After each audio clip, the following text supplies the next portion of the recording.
Hey guys, back here with another video finally. Most of my previous videos and most of my recent videos have been on the subject of QuickBooks Online and going a little different direction with this one. Actually, I've written quite a bit on the website about business plans, and most of that so far is focused on market research for a business plan, and this is kind of the last piece of content on that particular subject. And from here, it's going to um, move on to writing the business plan in earnest. But anyhow, rather than write this one out as a blog post, those were kind of hit and miss as far as traffic goes. I thought I would just do it as a YouTube video and see what kind of reception that got, and that's what brings us here. So like I said, this is a part of market research, an important part of business plans, and in particular it's about pricing strategies for startups, and really this will also work for existing businesses too. You probably have a little more flexibility when you're settling on pricing as a startup than you do as an established business. It can be kind of hard to pivot into something else when your customers come to expect a particular pricing strategy from you. So, but nevertheless, if you have an existing business and are interested in the tool that I made to go along with this, which we'll get to in a little bit, and the strategies, and that there's like I said here, 16 of them to think about, and let's get into it here. I like to start every video with kind of a quick answer or a summary, what I'm going to go over, and doing the same here.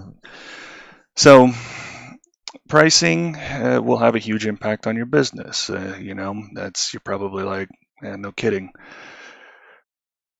You probably already knew that, and but I had read somewhere when I was kind of doing the research for this video about how like a 1% change in pricing can have up to an 8% change in sales.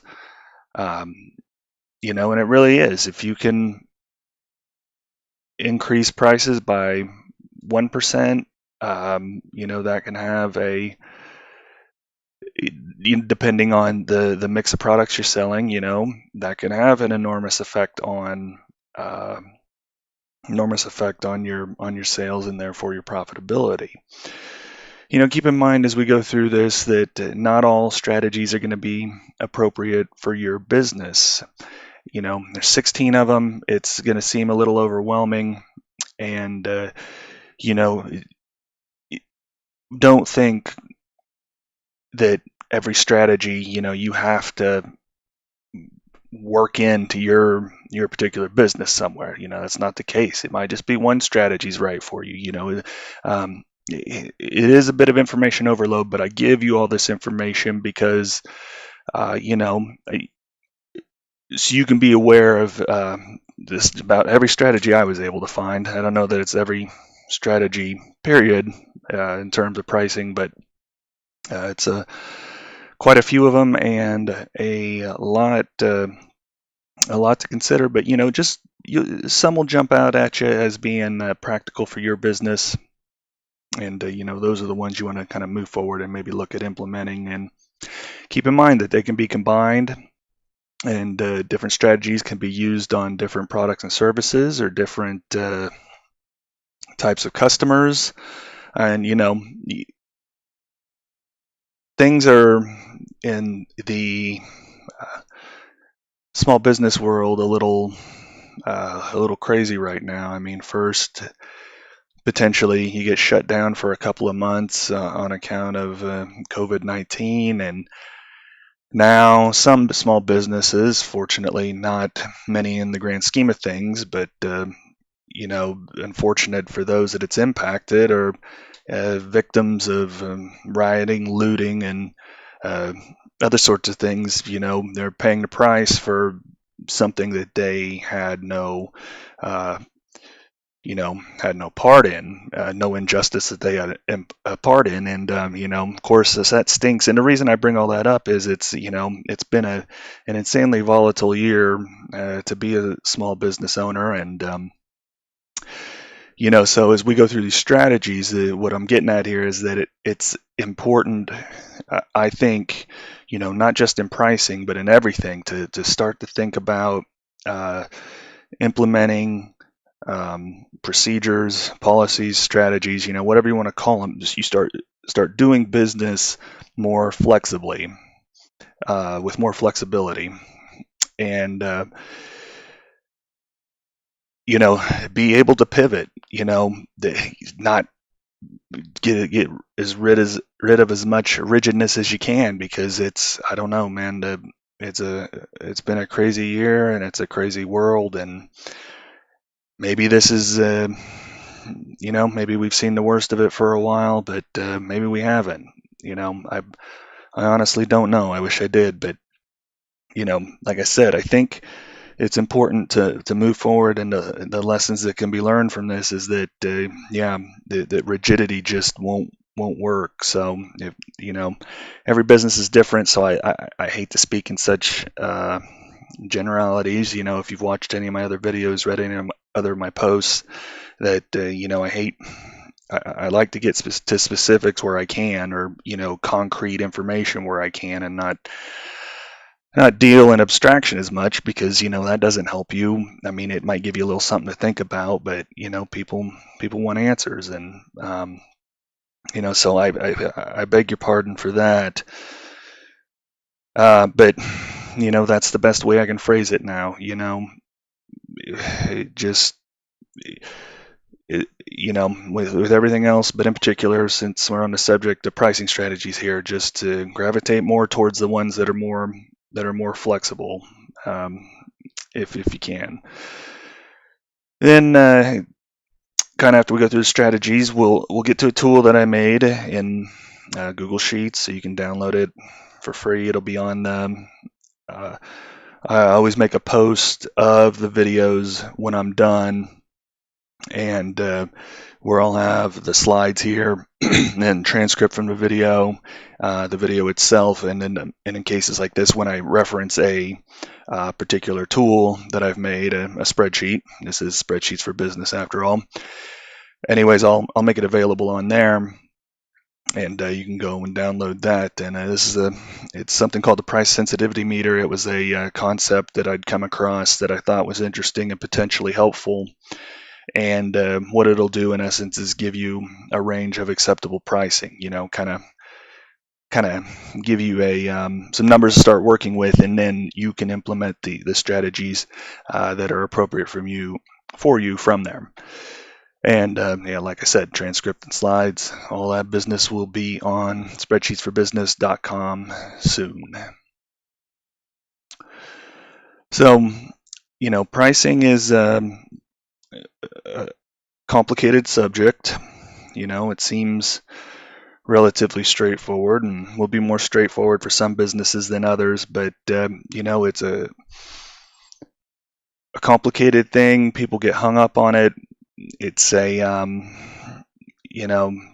just a lot of factors at play. That there's of course competing on price with your competitors, but then there's your value proposition versus your competitors, your unique selling proposition, USP, and that how you position yourself, your customer service, quality, and all those things factor in. And really, if you look back at last year, 2 years ago, 5 years ago, whatever, I mean, for a little thought experiment, look back at those years and ask yourself, if I had increased prices, I mean, again, and maybe just a little bit, 1% bump here, a couple dollars there.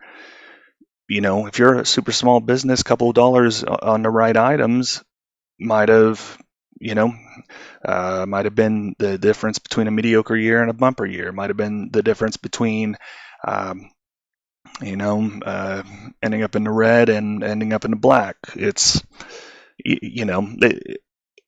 it's completely possible. So, it is a complicated subject, and the point of this is to hopefully arm you with a little information.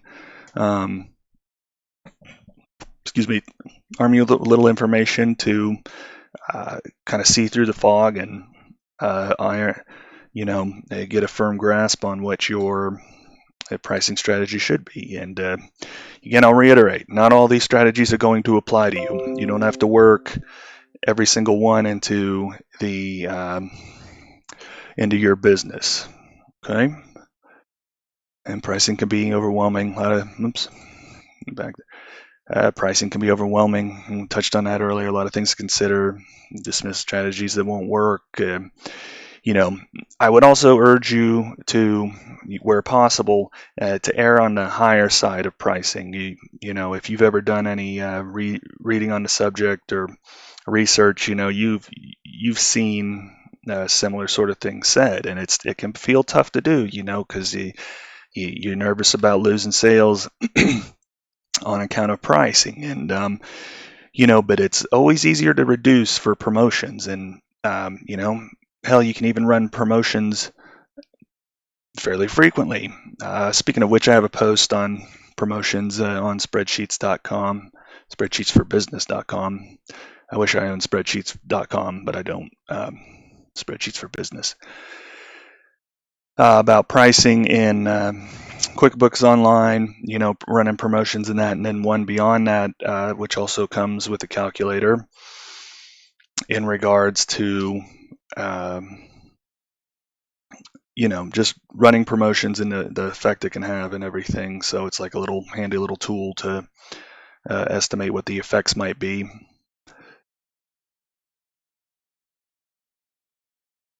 And I mentioned also earlier that you can use different strategies for different products and services, different categories, different customers. Again, be flexible, not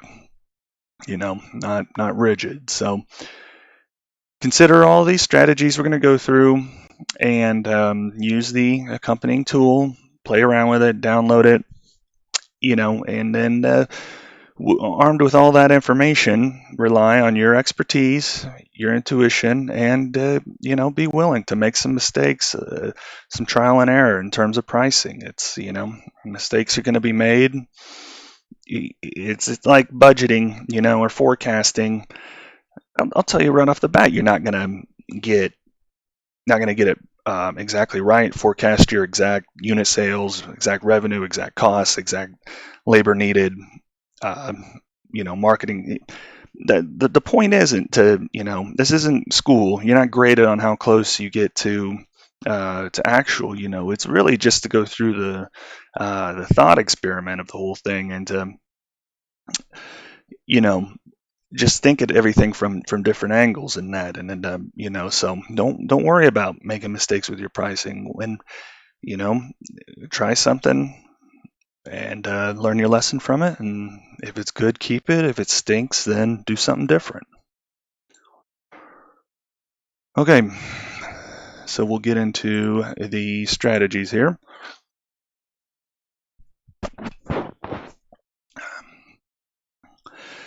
All right, and I'll try to go through them fairly quick. We're about 14 minutes in now, and I realize that longer videos, people lose interest, and I guess I can't blame you. So, like I said, I'll try to go through strategies pretty quick, and then we'll get to the touch on a couple other things and get to the tool, how to use it. Okay, so the first strategy is price leadership. Okay, this is where basically a single business would dictate market price. Now, this one isn't going to be really practical for a startup, unless it's a brand new market, brand new item, something nobody's seen before. Maybe that's the case with your startup, probably not, but again, I just want to make you aware of it. So this is something that oligopolies would do, which is similar to a monopoly, except there are a couple of firms rather than just one. And this is like airlines, wireless carriers, film, TV, music. Basically they dictate the market price. They have enough control over the market to be able to do that, and any little player that wants to come in and get involved with that, or any other business that wants to try to come in and take some of that market share, has got to be aware that the leader of the market is dictating the price. So premium pricing, this is used by companies selling high quality goods or services, and that might be you. That might be your business model, and luxury items in that, and it's not always that the items are luxury. Luxury is kind of a flexible term, but like some clothing brands, name brand clothing sometimes is a very low quality, and you can buy, whether it's shirts, pants, accessories, whatever, from a name brand, and it'll fall apart right away. It's not, you're paying for that name. So that's why I say, oh, having a brand name is an instance where you could still use premium premium pricing if you're not selling technically high quality goods or services. The customers are paying for the status, they're paying for that name. Okay, so some examples of that, and this is not to say these things aren't quality per se, but they aren't. It's not a given. Luxury cars and designer clothes and Apple products are a couple of examples that I was able to find. So the opposite of premium pricing is economy pricing. This is where you're doing bottom dollar pricing, okay? And it depends heavily on selling a high volume of products, to make up for those low margins. You're gonna have high margins, probably premium pricing, low margins with economy. So you got to sell a lot with economy. So in order to get away with economy pricing, you got to have a good understanding of your cost, okay? Because those margins are so low, you can't afford not to understand what it takes for you to get a product to market in terms of cost, okay? Because you could either you could price it obviously too low and be selling it at a loss and not knowing it, or conversely, you could be pricing it too high and leaving room for other competitors to come in with a better grasp on their cost and can beat you on price, because that's what you're competing on, is price, when you're doing economy pricing. And a couple of examples of that are Walmart and private labels like you'd find at the grocery store. Next one here is premium decoy pricing. This one gets a little more advanced, not quite as straightforward. So it's similar to premium pricing, but it uses a similar product or service at a much higher price. So it's priced on the high end with a healthy margin. Okay, something to use in premium decoy pricing. You got item A, okay, with a healthy margin, and that's the item that you really want to sell, okay. But then you bring in item B, which is similar enough for a comparison, maybe with a little added value, but then it's just priced through the roof. I mean, it's a ridiculously overpriced. And so what this does is it plays on the concept of single option aversion. This is the name of the term. And it basically says that, customers are less likely to choose an attractive product or service if there's nothing to compare it to. So, if your business model is such that your business is that it kind of revolves around one product, that could present an issue for you when it comes to marketing and sales, because there's nothing to compare it to when you're pitching it to a customer. People need context. We make sense of the world by how we compare things to each other. Things are better, worse. Really, we categorize everything in that way. This car is better, and everybody has a different opinion, of course. There's no one universal opinion, but in this instance, you're playing on that kind of human tendency to just if if you're just presented with one option, well, I don't know, is this a good value or a bad value? I've got nothing to compare it to. So if that's your type of product, you might consider something like this. Add some token bells and whistles, price it way up, so then the item you're actually trying to sell looks good by comparison. Okay, they're like, damn, this is a value, because this other thing that has just a little bit more, is priced at this, so this must be a good value. That it's a little bit of marketing trickery there. So, an example, the Apple products will do it a little bit to where they'll, and I put a copy of the link that I referenced there at the bottom. But Apple products or have in the past. I don't follow Apple that closely, but like a phone with a little bit more storage will be priced disproportionately high. So you're getting a little more value, but they're making it that option unattractive. It's there if somebody wants it. I mean, somebody will buy it because they want the best, but quote unquote the best. But they're really trying to sell the more reasonably priced one, the middle, the quote unquote middle. The good, better, best. They're trying to sell the better version. So, and then The Economist is another classic example. You'll see quite a bit if you ever delve into this type of research in this subject in terms of pricing. That it's like they sell the electronic subscription. I hope I'm not misquoting this. And then the electronic plus the print for way higher. Well, hardly anybody wants the damn print when they can just get it electronically, So you're like, well, why would I pay that much more? This electronic subscription alone looks much more attractive. So kind of went on about that one for a while, but it's it's kind of a fascinating thing, I think, because of the the psychological element to it. Okay, so a similar pricing strategy is bundle pricing. So you've seen this, no doubt. I know my internet company does it. TV and internet bundled. It's you're paying way less for each. You got automobiles with extras. Sunroof, leather seats, bigger engine, the GT model, whatever it may be. They're gonna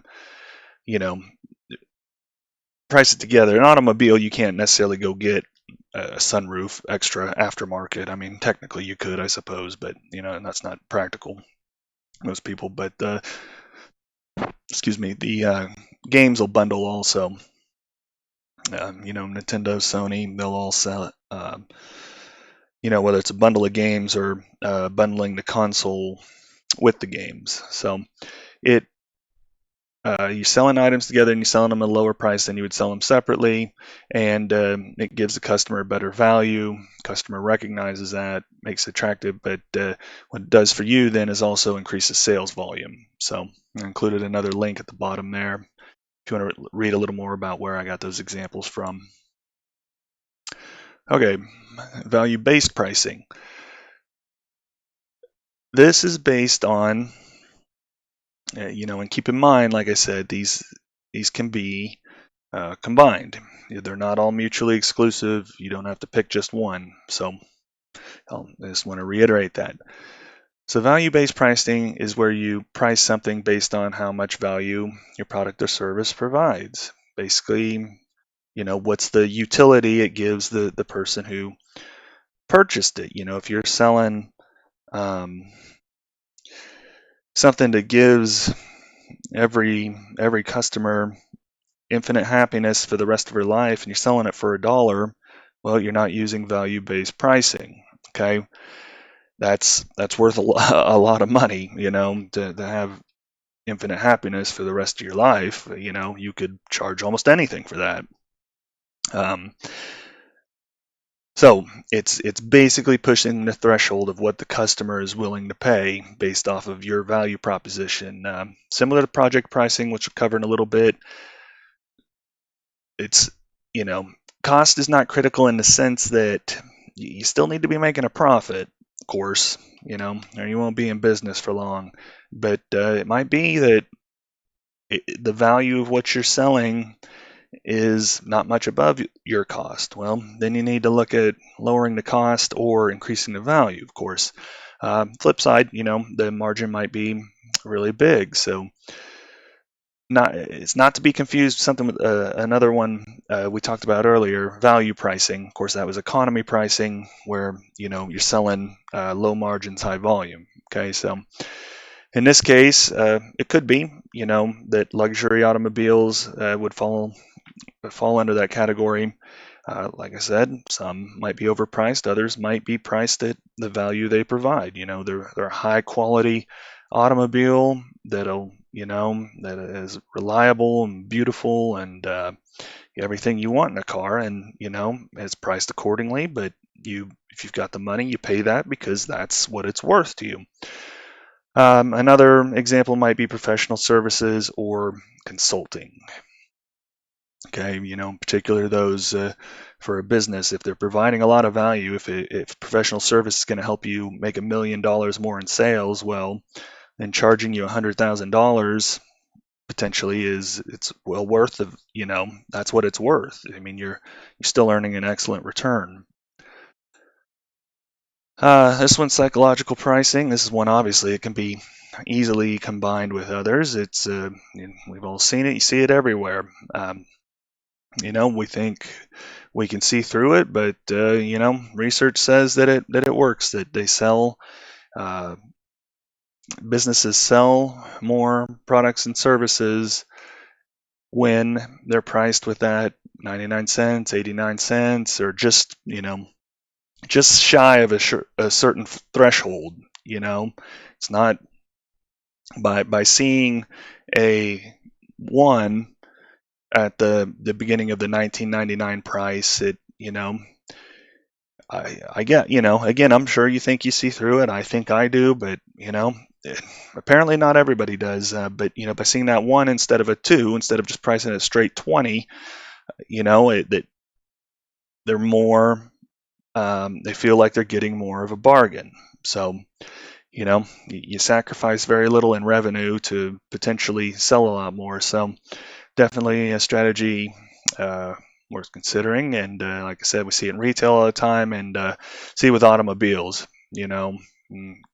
Car priced at 19,000 something, 29,000 some, 39,000 something. It's a frequently relied upon strategy. Okay, penetration pricing.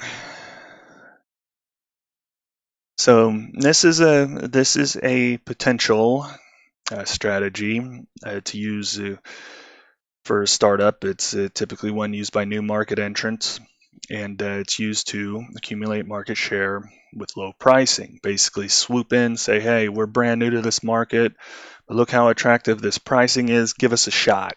Okay, and hopefully that pricing is good enough that it will compel people to try your product or service. That they'll be like, well, might as well give these people a shot. This is a hell of a bargain. Um, maybe it stinks. Hopefully not, but this is what they're thinking. Maybe this product or service stinks, but at this price, I gotta at least try it. Okay, so it's short-term strategy. If you do it for long-term, you're going to be doing economy pricing, and that's tough for small businesses to do.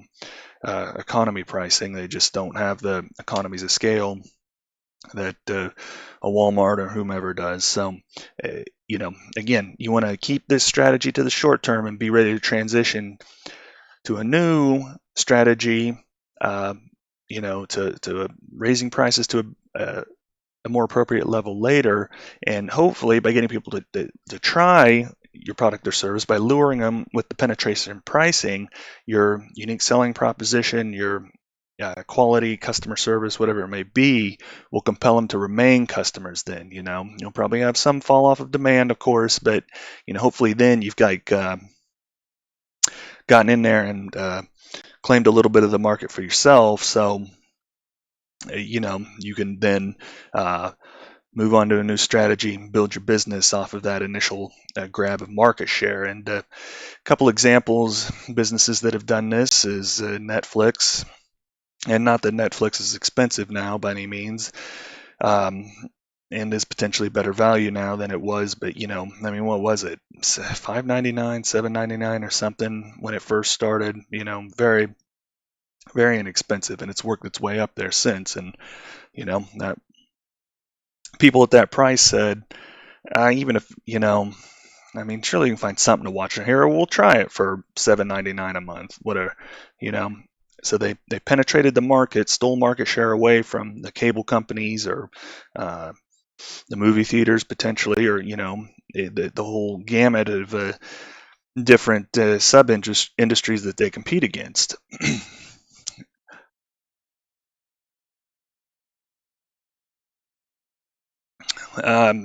Google Fiber did this. I don't know what that's priced at now, but this was back when it first came out, and they had gigabit internet, and it was absurdly inexpensive. I think they kicked it off here not far from me, and was it Topeka or Kansas City, Kansas, or something like that. And yeah, in order to get people to try it, they went with the low price, and I would imagine the price has gone up since then. So any business that uses a low introductory price is using penetration pricing strategy. So a strategy that runs in contrast to that is skimming pricing. Okay, and where you see this used is when research and development or costs, or just the cost in general of bringing a product to market, are high. Okay, so there was a lot of capital expended before this product was even able to be offered for sale. Okay, so the reasoning is we've got to charge a pretty high price just to, we're not going to make as many sales as we potentially could, but we need to make big sales to get big money coming in to recoup those costs, to get closer to breaking even, to make some big strides towards breaking even.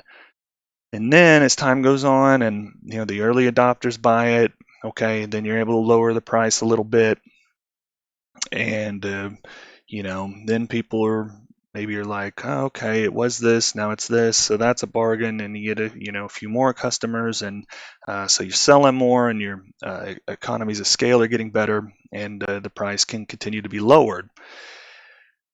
And for this particular strategy and the businesses that use it, it's often necessary to start lowering that price, because if it's a rapidly moving industry, electronics, computer equipment, whatever it may be, you damn well better lower that price, because something new, better, fancier, faster, smaller, whatever it may be, is on the horizon if it isn't already there. So that the lowering the price isn't just to make a higher volume of sales. It's, like I said, out of necessity, because what it is that you initially brought to market, it ain't so cutting edge anymore. Okay, so again, this is a short-term strategy, and like I said, you're selling to early adopters, and it's kind of the opposite of the penetration pricing. And it's the cutting edge technology.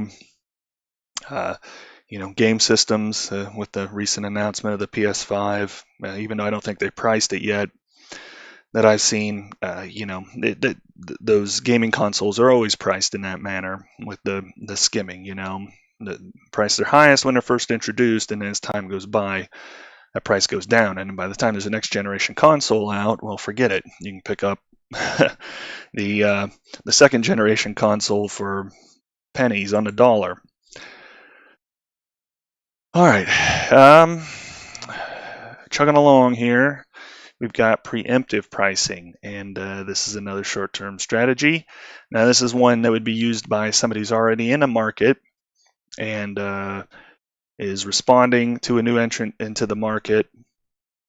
And what they're doing is lowering pricing, so it's similar to penetration pricing, but again, they're already established in the market. They've already got their market share, and they want to keep it. Okay, so they're not looking to gain market share; they want to keep what they got. And you see this used by monopolies and big businesses. They'll even have loss leaders in some instances.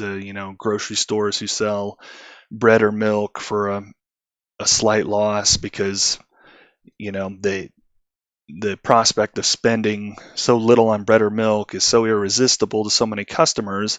Well, hell, they're going to come in for the bread and the milk, and they're just going to do their grocery shopping there because grocery shopping is a pain in the ass. They're not going to go to the new grocery store. They're not going to bother. They're already at a grocery store. They'll just so that then they make up the lost margin on the lost leaders with other higher margin products or with volume. And so what does that do? Of course, that discourages competition. That discourages the new guy, the little guy, from getting into the market. So this is a defensive tactic, basically. And like I said, not one typically used by startups. And some examples, it happens. And I mean, I think Walmart, there are grocery stores, and there's Walmart, of course, which is a little infamous for this. I imagine Walmart still does it in some respects. But, the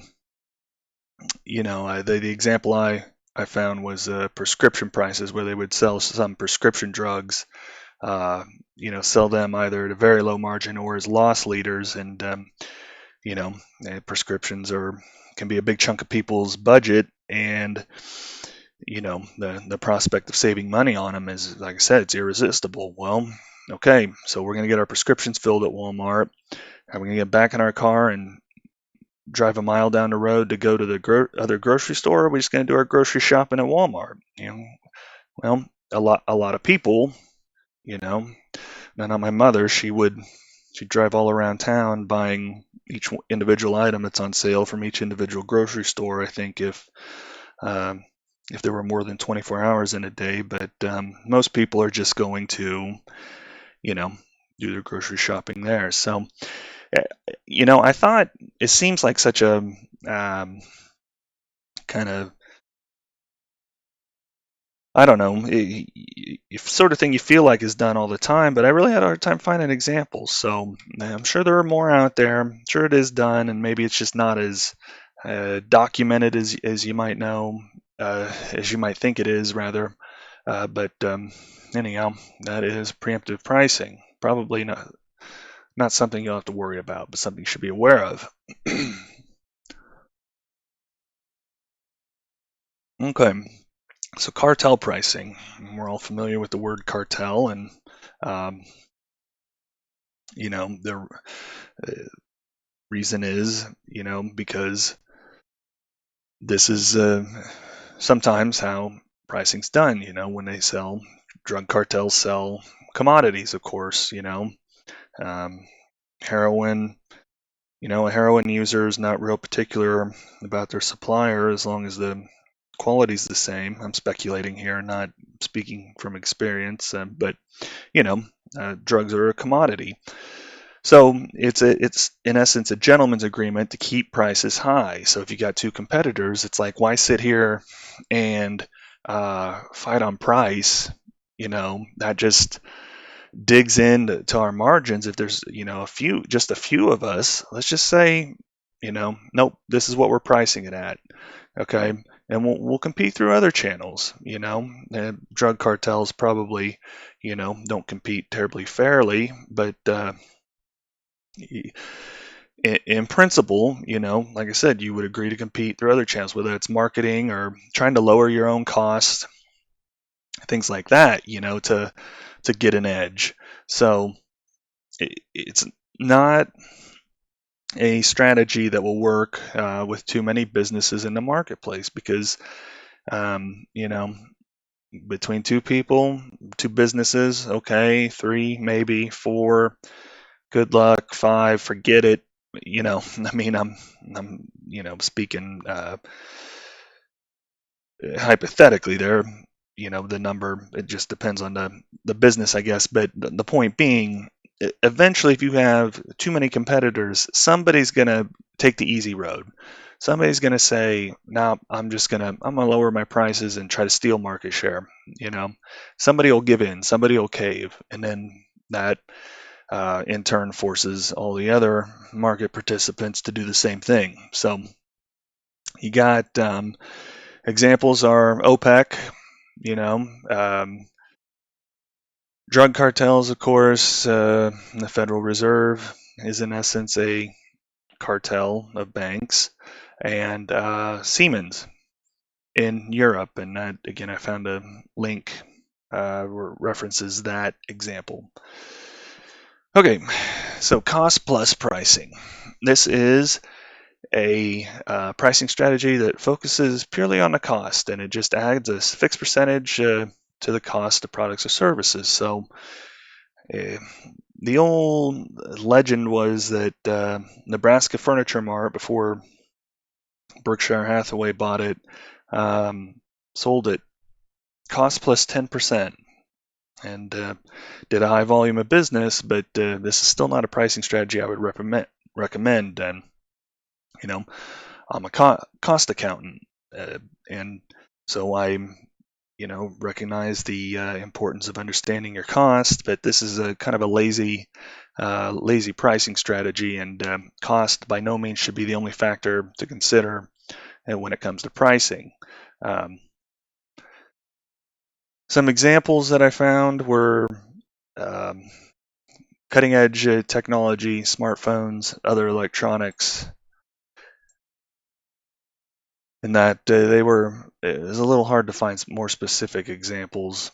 But like I said, there was Nebraska Furniture Mart. I do remember that from back when I read a lot of books on Warren Buffett. Okay, so dynamic pricing. This is a hyper flexible pricing strategy that changes with demand. So it basically, prices go up as demand goes down. Um, I'm sorry, prices go up as demand goes up. Excuse me. Prices go down as demand goes down to lure customers in. And we're talking that these prices can change inside of a day, and so very quickly, very, very dynamic, hence the name. And, a lot of times you're going to need software with a quality algorithm to keep up with those changes in demand and to make sure that you don't get hosed. And examples are hotels and airlines. Freemium pricing. This is a combination of the words free and premium. Freemium, of course. And basically, it's where you offer for free a bare bones version of your product, really just to kind of whet people's appetite, uh, give them a chance to interact with it and see uh, how it feel like a sample at a grocery store, at Costco or Sam's or whatever. And the goal is, of course, to get customers to like it, your little free taste test, and then upgrade to a paid version. And it's, in some essence, more of a marketing strategy than a pricing one. But I did include it in here because it's worth thinking about. And you see this a lot with software and software as a service in particular. Okay, so we're getting down to the nitty gritty here. Two more: hourly pricing. This is a pricing strategy that's exclusively for services. Um, it's where you trade time for money, and it's not advised. I wrote a post on my other site, investthemoney.com, about business models and kind of the hierarchy and which are the most attractive, and trading time for money is at the bottom. It is the least attractive. And it's not advised because you can't scale. You can't make more time in the day, no matter how hard you try, no matter what you do. And, it's some people, when they first get into owning their own business, as bookkeeping or freelancers or that, do that, and it's simple in some respects, certainly, but it's it just puts a cap on your success, so it's not recommended. And I put examples under examples. I put employees, because that's exactly what most employees do. Those that aren't on some sort of commission or large bonus program trade time for money. It's what I do, and it's ill-advised. It's not why you got into business for yourself. I mean, aside from the freedom and the control, of course, but it focuses on input, your time and labor, or someone or another employee's time and labor. It's the same. You can't create any more hours in a day for other employees either, but it focuses on that input rather than the output. And that's the value received by your customer. So again, not an advised strategy typically, but you have to be aware of its existence.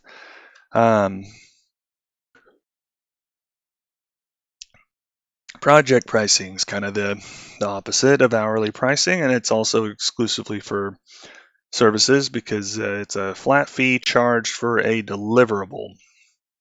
It might include products in there too, in terms of the pricing. So maybe exclusively for services, but it's typically a pricing strategy for services, and similar to value pricing. The fee you charge is for a deliverable, and it's hopefully based on the value received by the customer for that deliverable, and it focuses on the output, the customer's value received rather than the input, time and labor. Some examples that do this, it can be done with some of the other examples, bookkeeping, freelancing, and that, but other examples are consulting, contractors, and freelancers. Like I said, they can do it too. So, all right, those are the pricing strategies, and I've been going on for a while here, but keep pushing along, and talk about a little bit now about some factors to consider when you're talking about pricing. And some of those main factors to consider are your costs, your customers, competitors, new products, and market segmentation. Segmentation, rather. Let's get into that here. So costs and pricing. Like I said, cost plus is not typically a recommended strategy, but it is critical that you understand your cost, okay? So again, just because I say cost plus isn't how you want to price something doesn't mean you can just be willy-nilly with understanding your costs. Critical that you understand your cost. You want to get as accurate as possible knowledge of what each product and service costs you to deliver to customers, okay? So you know your true margins. And keep in mind, cost is more than labor and materials. There's overhead, there's SG&A expenses, and there's just the manner in which you allocate costs, okay? There's no cut and dry method for doing that. Some are going to be better than others. Some are going to be more accurate than others, is what I mean. And activity-based costing, I've got a page on that on the website, and that's generally regarded as it's certainly more accurate than just generic costing, but it's also a very heavily involved process, so not to be taken lightly, but if it's done with some sense and taken seriously and seen through, it can provide some good insights. Okay, so the other thing about cost too is categorization. Okay, that's important. Whether you understanding what of your costs are fixed and what are variable, because this is going to impact your operating leverage. You guessed it, another subject I have a post on the website. And operating leverage to use of high fixed costs it gives you the ability to earn extraordinary returns if you can sell enough. Okay, so customers, but ultimately, when it comes to pricing, your customers have to buy in. Okay, you have to understand what they expect in terms of customer service, quality, and of course, pricing. And customer service and quality are going to affect your costs. So it's kind of a circular sort of thing, a feedback loop. And you want to know your customer avatars. I talk about that on some of my business plan posts, particularly get down here some of the earlier ones. What is it? Business plan demand talks about customer avatars, and that's basically the demographic makeup of your customers. You're kind of in terms of gender, age, income, all those demographic factors, what your who your customers are. So you want to know them. Okay, you want to know what compels them to make purchasing decisions, and beyond that, you want to have a firm grasp on your unique selling proposition, something I've written about on the Invest Some Money website. And this is basically what makes your business unique. Okay, and this is how you separate yourself from your competitors, and can then charge your best price.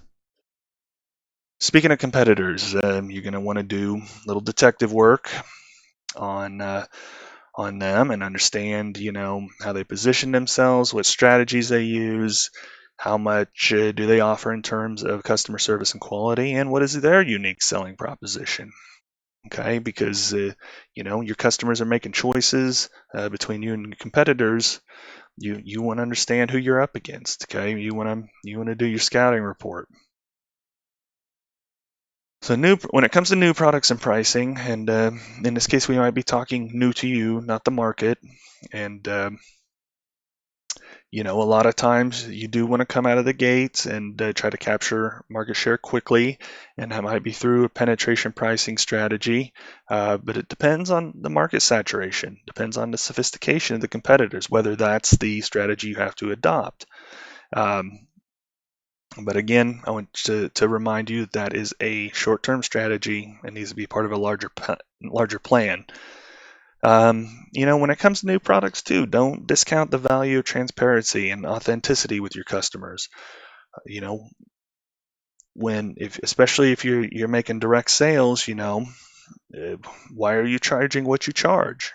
Okay, a customer might like that. They understand you got to make a profit, and if they get taken care of and feel like they're in good hands, they're a lot of times might be willing to pay a little higher price, and they appreciate you being upfront and really giving them the information they need to compare the value proposition between you and the competitors. So don't, as a rule of thumb, be transparent in that respect. I think your customers will probably appreciate it.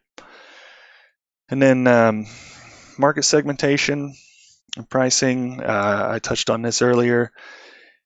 Not all your customers are the same. Different avatars, other differences that could really affect the cost that's needed to serve those customers.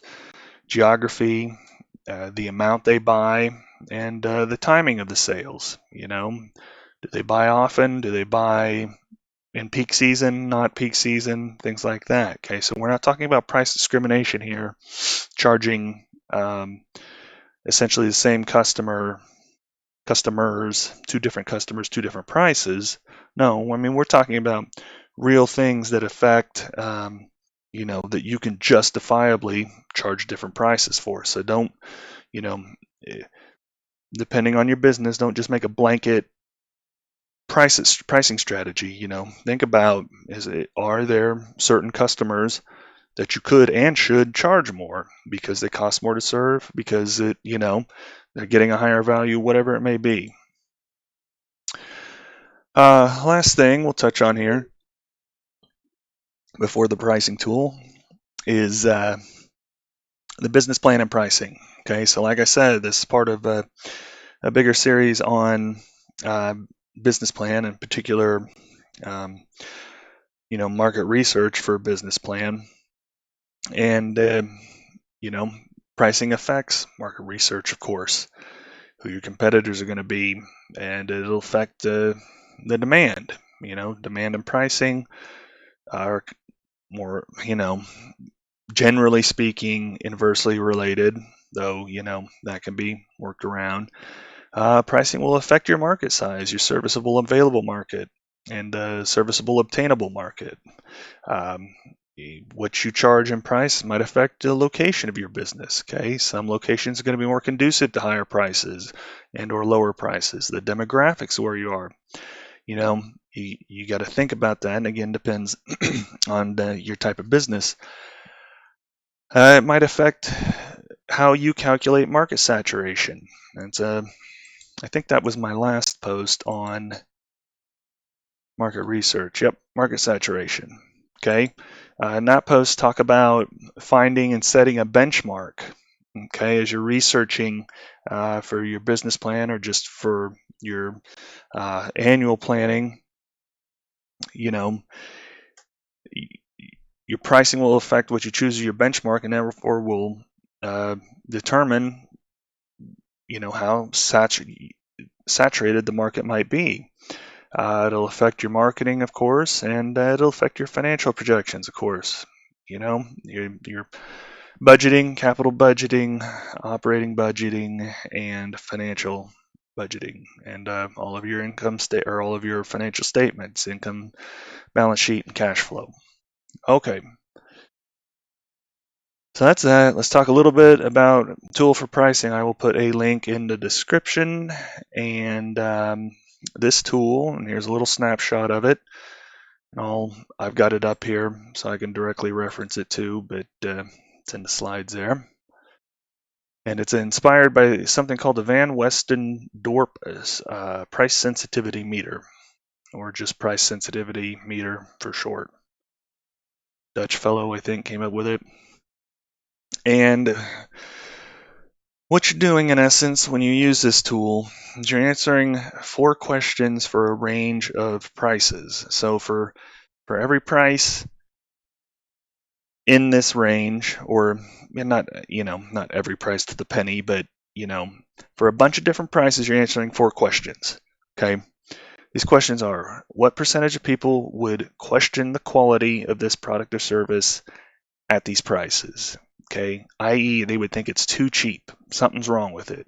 It's nothing worth a damn is going to be this inexpensive. Okay.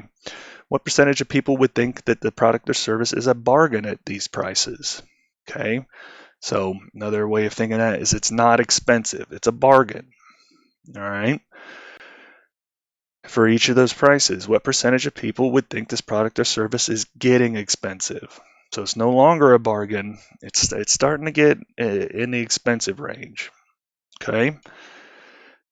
And what percentage of people would think this product or service is too expensive at these prices? I.e., that one doesn't need an IE. Too expensive is too expensive. You know what that means. I know what that means. Okay, so those are your 4 questions. And so when you answer these 4 questions over a range of prices, okay, so right here, see here, we got our range of prices, and we're answering this question: the percentage of people that would think, that would answer these questions as follows, or as shown over here at these prices, as shown here. And what that does is graph it out for you. And then this, I put in a table here to give you the exact number, but then you can see it on the graph too. And each of these points where they cross provide you with information. Okay, a couple of links, real good links at the bottom there on this subject. So, like I said, provides the graph in the table provides pricing insights and ideas and a what's known as a range of acceptable pricing. Okay. So the intersection of the lines, what do they tell you? All right.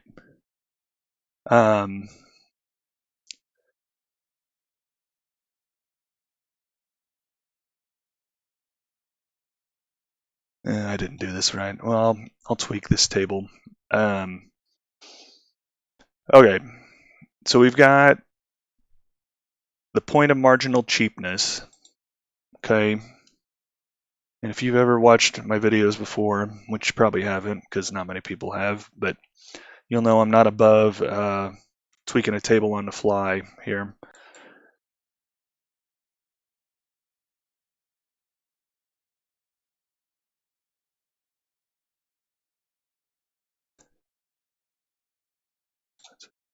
Okay.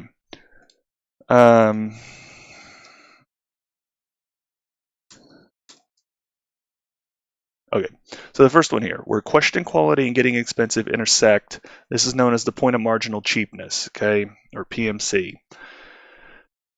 It means that any lower of a price could mean that you'll lose too many sales to a perceived lack of quality. Okay, so you know there are basically already quite a few people who think that the product is cheap, bordering on too cheap. So lowering it any more, in theory, isn't going to give you a bigger volume of sales to offset the people that just won't buy it because they think it's not worth a damn. Okay. So the next point, the optimum price point, as I call it, and it doesn't mean you have to choose this price point. It's just its name.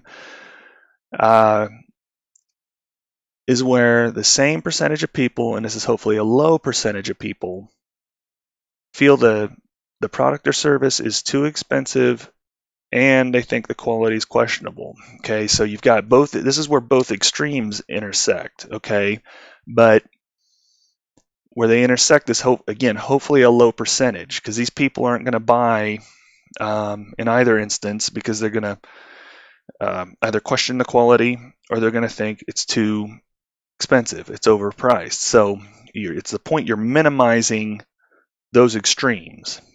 Okay. The next one is indifference price point, where bargain and getting expensive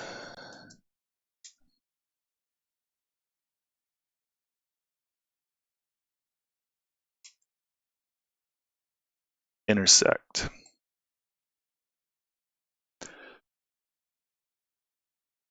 So here, now this is the same, hopefully high percentage of people are in that middle ground, okay, where a lot of them, and this is the one where I see the most from the people who've written on it, recommend that you price. If you're, again, I take everything into consideration, but this is a good starting point.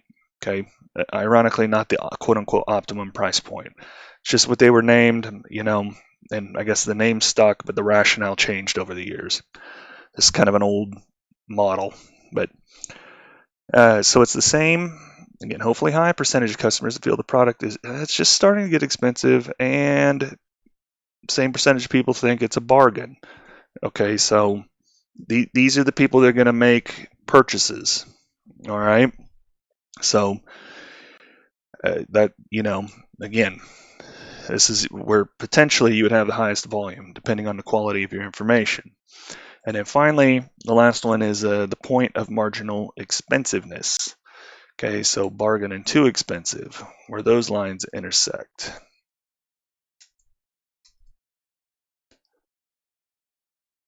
So it's basically the same as the point of marginal cheapness, just flipped on its head. It means any higher of a price, you're just going to see too big of a drop off in demand to really help your sales. Okay, if it gets any more expensive, demand's probably going to fall off, and there just aren't enough people that feel that this is, beyond this point. There aren't a big percentage of people that are going to feel that, that either this is a bargain or even getting expensive. Beyond this point, a lot of people are going to start to think it's too expensive. Too many people. Okay. So, you do that. You fill this information out. The intersections are over here on the table. You can see the prices for everything I entered up here. Here's our point of marginal cheapness, $84.99. Any less than that, too many people are going to think that it's junk, and won't buy it. The demand won't be there. We got our optimum price point, $93.32. Down here, where same percentage of people are the question quality and think it's too expensive. That's where the extremes are minimized. Okay, we got our indifference price point here, where our moderate, our purchasers are maximized percentage-wise. That's at $115. And then we got our point of marginal expensiveness. Beyond this, too many people are going to think it's too expensive. The demand won't be there. So, yeah, like I said, the intersections are over here, and we'll go over how to use the table here next. Almost done. 2 more slides. Hang in there. Trying to hang in there myself. Been going on an hour and 6 minutes, and my videos always go longer than I anticipated. But, it's a labor of love. It sure as hell ain't a labor of monetary reward. But anyhow, okay.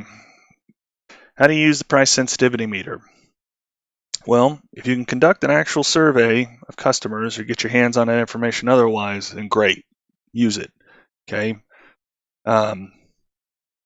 If you can't do that, and definitely research it further if that's the path you're going to take, because you want to understand the wording of the questions. There's it's kind of an art unto itself. Okay.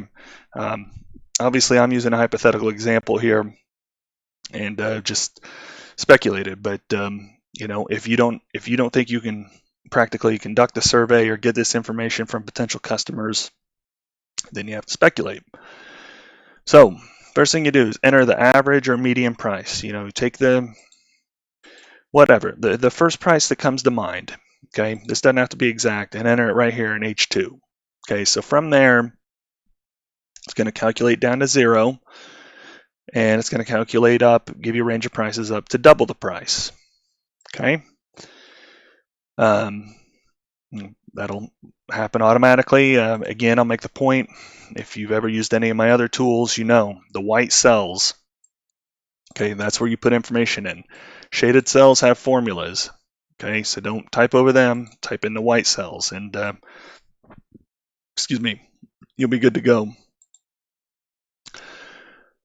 Okay, so for each question, enter the percentage of customers who would, or you think would, agree. So at 0, well, it's 100 and 100. Okay, so we're going to say everybody would question the quality at 0. And by default, everybody would think it's a quote-unquote bargain there too. And, this just has to do with, if you enter 0 here, well, first of all, it'll give you an error, okay, because it kind of violates the rules. It's less people are always going to question the quality than think it's a bargain, okay? Less people are always going to think it's too expensive than think it's getting expensive, okay? So me describing it, I might not do it justice. If you tinker around with this a little bit, I think it'll become intuitive. It just takes a little getting used to, and it's, in essence, you want your lines like this. So like I said, this question quality is, the blue line here is always less than the red line. All right, because this is worse than bargain. Okay, so fewer people are going to think that. Conversely, too expensive is always going to be fewer people than think it's getting expensive. Okay, and you see the line slope down this way for the bottom two, slope down this way for the top. So again, there's logic worked into the table here where you can't go from, oh, well, 90% people question quality at 20, but 95 are going to question at 40. Well, that wouldn't make sense. Okay, why would more people question the quality at $40 than would at 20? 20 is less than 40. So if you try to do that, it'll say, no, violates the rules. Try again. And that's just to keep you from entering information that would basically render the tool useless. So I put that in there for your own good, and in particular as you're kind of like getting used to it, tinkering with it, it just helps as kind of a check there, just like, hey, that's not what you want to do. And like I said, you'll get used to it, and you'll understand. It'll become a little more intuitive to you. At first glance, and if you're just watching this video, it might not be. But again, I would encourage you to download it, try it a little bit, and read up on it some more. There might be a damn good possibility that someone else explains it better than I do. Okay, so I talked a little bit about the logic here. Question quality and bargain must be equal or decrease as the price increases. Okay, price goes up, fewer people are going to think it's a bargain, fewer people are going to question the quality. Question quality, it means that it's so low, something must be wrong with it. Why are they trying to give this away? Okay. Conversely, getting expensive and too expensive must be equal as the price increases or increase. Okay. As the price increases, more people are going to think it's too expensive. More people are going to think it's getting expensive. All right. It's pretty straightforward. Okay, so the percentage that question quality must be equal to or lower, like I said earlier, than think it's a bargain. Fewer, this is a worse description. Okay. So there's always going to be fewer people that think that, or there has to be in terms of this within the context of this tool. Anything's possible, but like I said, this is just kind of the logic that you have to use to be able to get anything from this tool. Because if you throw this logic out the window, then the tool's useless, and so. I touched on earlier. So the percentage that feel it's too expensive must also be equal to or lower than the percentage that feel it's getting expensive. Fewer people are going to think it's too expensive and think it's just starting to get expensive. Okay. Spreadsheet prevents this logic from being violated. Your point of marginal cheapness, optimum price point, and difference price point, and point of marginal expensiveness are automatically calculated, and the graph is automatically updated. So, for example, like if we take this and say this, the question quality goes 15, 10, 5. You see a little bit, you see the graph change down here. And then with some of those first edits, you saw the price, the point of marginal cheapness change. See, it jumps. Okay, because it changes. All right, so it's the same as particularly as you get the update in these values in the middle, that's where you're going to see these changes in the prices. But you'll see the graph update no matter what changes you make. So, okay, that went on hour 15, 75 minutes. Yeah, that's a long one. I'm done.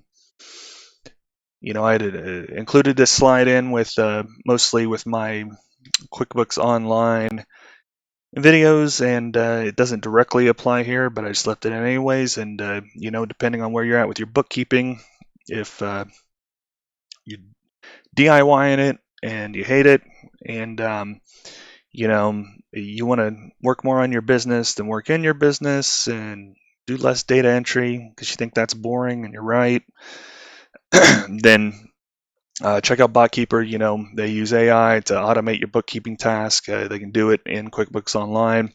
And like I said, it gives you the opportunity to help your business grow and spend less time on menial task, and there will be a link down in the description for that. There we are.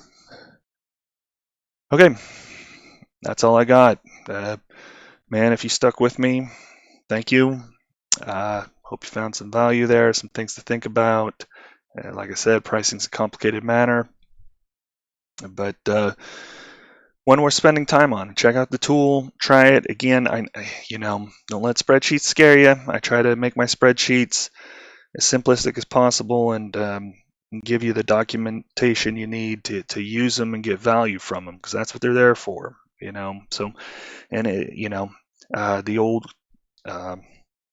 I don't know, it's an old saying. I've only seen it said once, and I thought it was great though. They said, better to make mistakes in a spreadsheet than in real life. And I'm not doing the quote justice, but it's something like that. But anyhow, I'll leave you all with that. Thanks for watching. Take care.